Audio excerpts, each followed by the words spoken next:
Será que a gente precisa colocar no celular "use com moderação", como a gente vê nas garrafas de bebidas alcoólicas? Isso vai funcionar? Bom, hoje as pessoas andam usando celular de forma exagerada.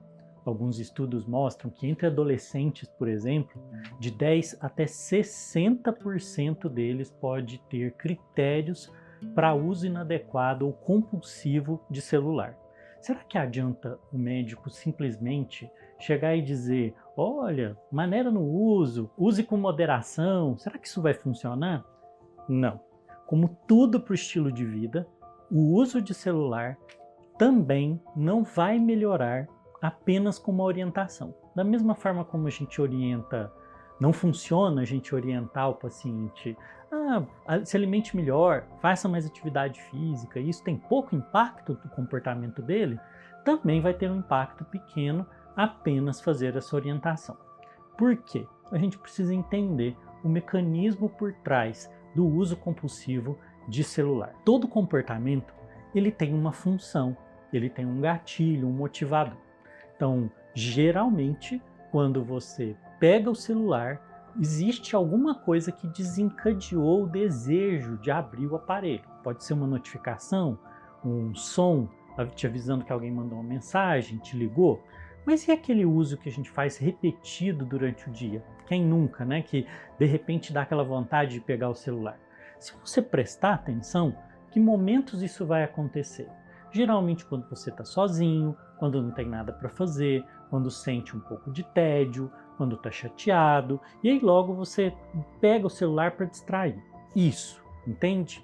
O celular, o comportamento de abrir o celular, de pegar ele, entrar em algum lugar, numa rede social, num aplicativo, exerce aqui uma função de aliviar algo. Então, se eu não entendo essa função e eu não consigo reestruturar esse hábito, a orientação simples e pura vai ter efeito quase nenhum num problema desse tamanho. Então, o que eu tenho que fazer? Entender. Geralmente, o uso compulsivo, o uso repetitivo de celular ou rede social, ele está ligado a um mecanismo que a gente chama de coping. O que quer dizer isso? É uma estratégia de resposta ao estresse, uma situação desconfortável de algum jeito. Então a gente diz que pegar o celular, abrir, entrar numa rede social é uma estratégia que a gente chama de esquiva. Eu quero me afastar de uma sensação desagradável. Pode ser o tédio, pode ser a solidão, pode ser a ansiedade, pode ser uma tristeza, algo que desencadeia uma emoção que eu não gosto. E aí eu entro ali para poder distrair, para poder fugir daquilo.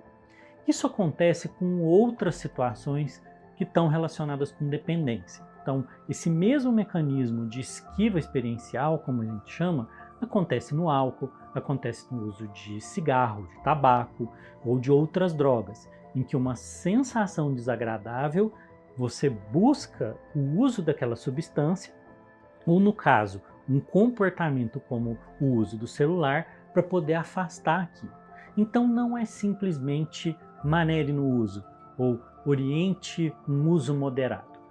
O médico ele precisa aprender a ajudar o paciente a entender, a ter consciência de qual o lugar do comportamento dentro da vida dele, dentro do estilo de vida dele. E aí uma reestruturação, como por exemplo um substituto que possa atender a essa sensação desagradável. Então se você está estressado, está entediado, será que você não pode ligar para um amigo, você não pode encontrar alguém de preferência, né, presencialmente, sair para fazer uma caminhada ao ar livre, encontrar a natureza ou qualquer outro mecanismo que não o uso do celular. E também em alguns momentos é preciso restrição. Se eu não consigo lidar com uma resposta diferente àquela sensação, né, um hábito diferente, substituir aquele primeiro hábito, eu posso bloquear ele.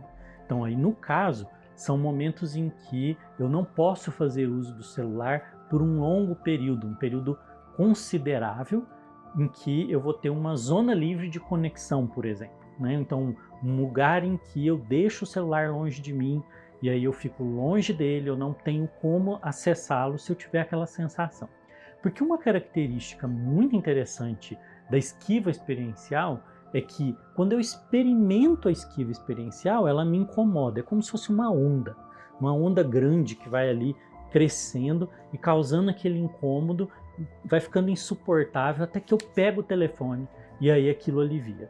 Então meu cérebro associa aquela sensação crescente e depois o alívio com o uso do celular. E se eu deixar essa onda crescer?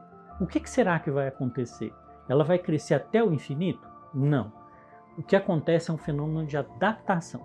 Então, quando eu fico longe do celular, eu estou impossibilitado de usar ele, e essa sensação ela vem, a esquiva experiencial aparece, ela cresce, me incomoda, só que chega um momento ela passa. Então, por torno aí de 10, 20, até 30 minutos, essa onda vai diminuir. A gente usa um nome tecnicamente interessante nesse momento, que chama isso de surfar a onda. Então vem essa onda de desconforto e a gente deixa ela passar, como acontece com um surfista que pega a onda e desliza sobre ela. Então surfar a onda nesse caso é deixar a onda da esquiva experiencial vir e ir embora. E ela vai embora. Pode ser desagradável no começo, mas o que acontece? Eu treino o meu cérebro a entender que aquela esquiva passa e que eu não preciso do celular para isso. Então, quando eu ensino isso para o paciente, ele tem então 2 mecanismos para lidar com esse problema. Ele pode substituir o comportamento de pegar o celular para aliviar essas sensações desagradáveis, e ele pode também apenas surfar na onda, e ele vai acostumando o cérebro dele a não ter medo dessa sensação, e vai indo, essa sensação diminui. Então não adianta apenas orientar uso moderado. Essa não é a orientação mais adequada. A gente precisa entender o comportamento e precisa intervir com técnicas de mudança de comportamento adequadas. Joia? Espero que essa dica seja útil para você ao lidar com esse problema cada vez mais frequente na clínica.